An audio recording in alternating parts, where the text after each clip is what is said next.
Hello, and welcome to the lecture for Chapter 5 from the Cosmic Perspective, Ninth edition. This chapter is titled Light and Matter, Reading Messages from the Cosmos. We're going to talk mostly here about light and everything it can teach us. Why do we mention matter in the title too? Because light interacts with matter in a very fascinating way. So this introductory picture here shows a rainbow. The rainbow as calculated and put here in a detailed description of many, many wavelengths of light, a property of light that we'll be learning about. So this is a quantified rainbow.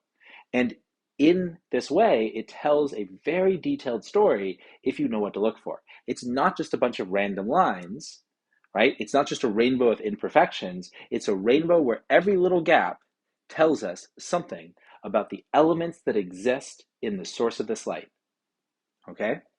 And you know what this light is? This is light from our own sun, all right? The rainbow of visible light, the light that makes it through our atmosphere, the type of light that we have evolved to see, and the gaps represent elements that are in our sun that are absorbing particular wavelengths of light, all right? So, in this lecture, we're going to cover section 5.1, Light in Everyday Life. This will be the first of 4 lectures for this chapter, one for each section. And in this first one, we're going to talk about how to understand light from an observational point of view. So in other words, this is going to be the story of what does light do, all right? So it's the explanation of the behavior of light, or at least, as I said, the observations. In the next section, we're going to take a different approach and try to explain where light comes from. So instead of it just being the how of light, all right, the what of light in section 5.1, in section 5.2, it's really going to be the why. Why does light even exist? Well, how does it tie in with bigger questions? Okay, so let's start by discussing how we experience light, okay, and how do light and matter interact? An idea we'll come back to in more sections here in this chapter.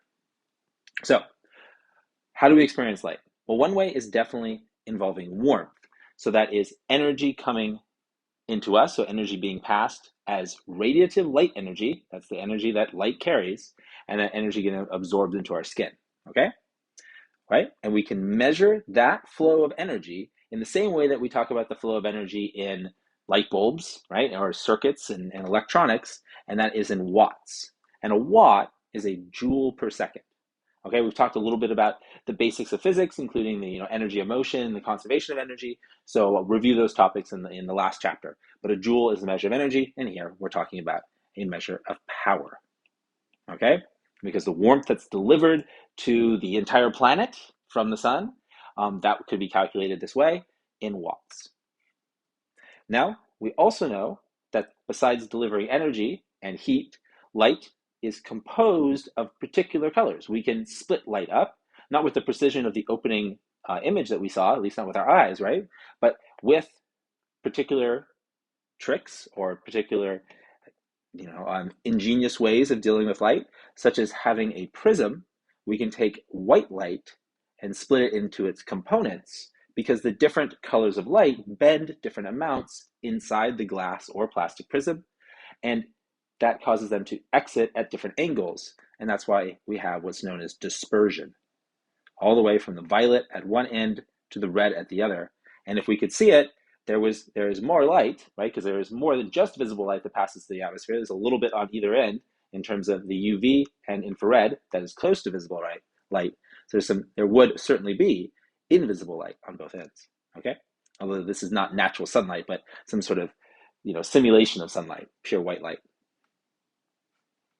So those are the basics. Light's composed of colors. Light delivers energy or carries energy. Now, there's some particular terms in light, quite a few, and it's good to make sure we understand what they are. One is the term emission, all right? That is how light is emitted from something. So a source of light emits light. That is how we discuss emission. Absorption is the opposite. That is like someone standing with black clothing on a hot day, and they get very, very hot because that dark pigment is indicative of material that is absorbing almost all of the visible wavelengths, or maybe all of them, and in doing so appears black to the eye, and that's going to take in a lot of energy, okay? Both emission and absorption involve energy release at a fundamental level, although sometimes you might be more interested in the color being released and not particularly the watts, for example. There's also transmission. This is an interesting one because this is really a form of absorption immediately followed by emission. So transmission is not something different than emission and absorption. It's just the two in rapid, one rapidly following the other. And case in point, consider glass. Glass has a property that visible light will transmit through the glass. That means it's absorbed by some glass atom, then emitted by that same glass atom over and over again through the lattice work of atoms of the glass, and finally coming out the other end, a process that our eyes is completely unaware of, and then we see the light coming to us because it was transmitted through the glass. Okay? Now, different materials are transparent to different wavelengths, different types of light. And we're going to talk about a number of different types of light. And in doing so, we have to really acknowledge that matter behaves not universally with all types of light, not at all. So we must remember that some materials are opaque to visible light. Some materials are opaque to a totally different form of light, like microwaves. Because yes, microwaves are light, one of the many types of light. Maybe some material is opaque to UV light or infrared light, but it is transparent, so it lets in radio waves, okay, or X-rays. All right, so different materials have totally unique transparencies at different points in what's known as the electromagnetic spectrum. All right, but I'm getting ahead of myself. These are all things we'll talk about further in the chapter. Additionally, light can be reflected and scattered. All right, about the many things, many things. Okay, and there's even more that aren't covered here, but this is a good introductory list. By the way, reflection, that's like a mirror. Scattering, you might not be familiar with, but the point there, the main takeaway that we'll see is it's a great explanation of why the sky is blue. So let's start there. Reflection and scattering. Now, a mirror reflects light in a particular direction. There's a rule for the way that reflection works. This rule is employed in astronomical instruments. Telescopes have curved mirrors. That curvature allows for a known direction of that reflected beam so that the designer of the mirror can direct all of the beams to one point, and they know exactly how wide the image that they form is, and so on, where it's going to form, get in a perfect focus, all based on one fundamental principle, that the angle that the light comes in is equal to the angle that the light comes off. All right? Here it's shown on a flat surface, but if it's a curved surface, we can just zoom in sufficiently until we see a little flat segment. And in other words, this angle always equals that angle. The incoming angle equals the outgoing angle. All right? Universal relationship there. And that's because light is the carrier here. The light that's getting reflected off, the light that's making an image, is an actual physical property composed of particles, but also a wave-particle duality. And the way that it works has fundamental rules, including this conservation path, or this path that follows conservation rules. All right? Now, there's other forms of reflection as well, because this type of perfect reflection where, say, the one beam of light is reflected this way, this is what you would see with a mirror. But mirrors don't light up a room. In other words, if you imagine yourself in a room that is surrounded in mirrors, where the ceiling and the floor and all the walls are just mirrors, and you're holding a single light source, like a flashlight in your hand, that has a tight beam coming out of it, so a narrow beam flashlight. Well, if you shine that at the wall, it wouldn't illuminate the room. It would just create a reflection of dots back and forth, as if you could imagine yourself standing between two mirrors, and just repeated many times, but no other light. It would still just be a pinprick of light, even though you're shining it at the wall. On the other hand, if you're in a normal room and you shine a flashlight at the wall, it lights up the room a little bit. The light scatters all over the place. There's many different reflected directions.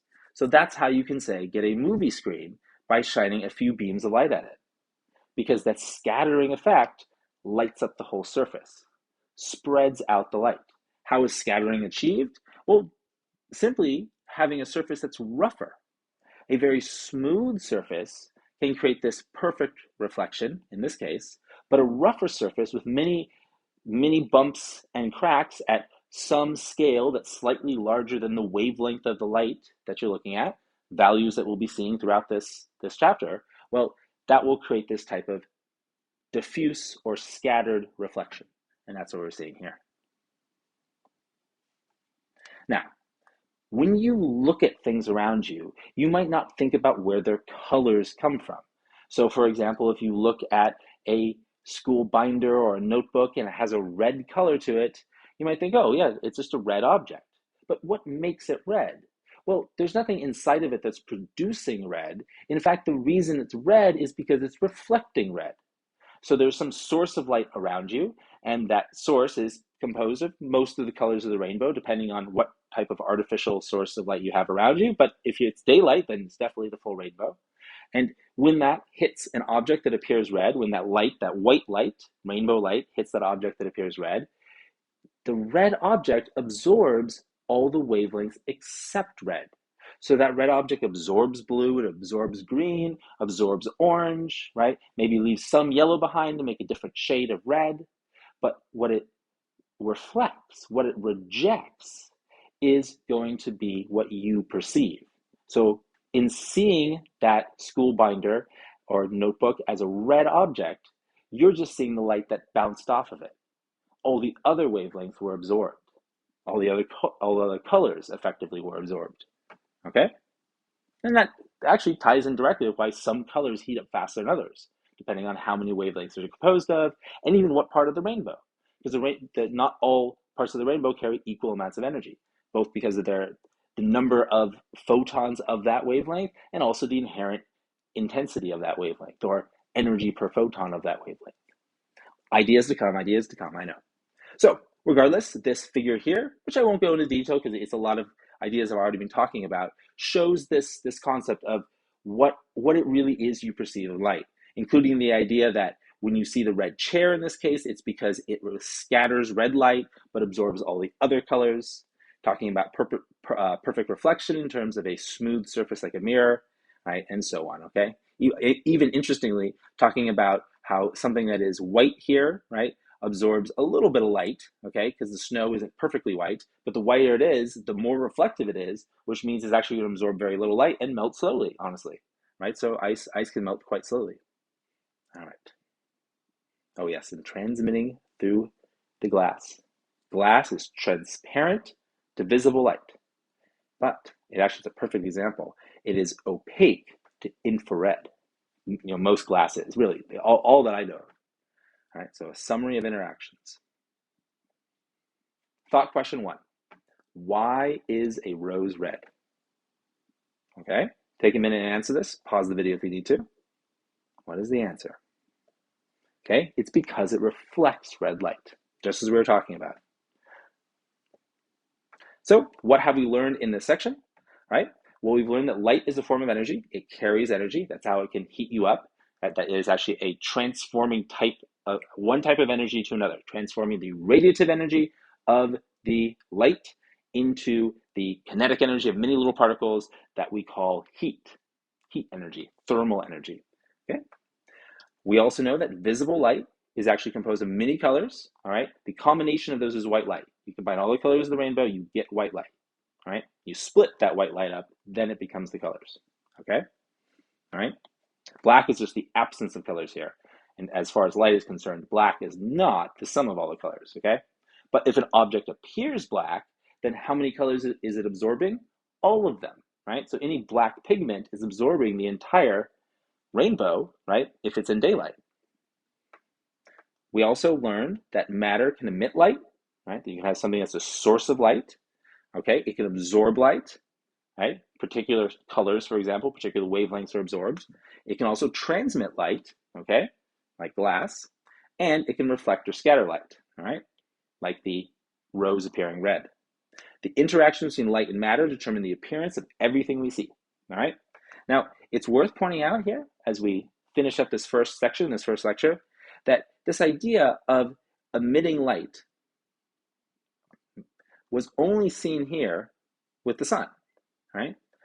And the light bulb, okay? So what's the commonality here? High energy objects, all right?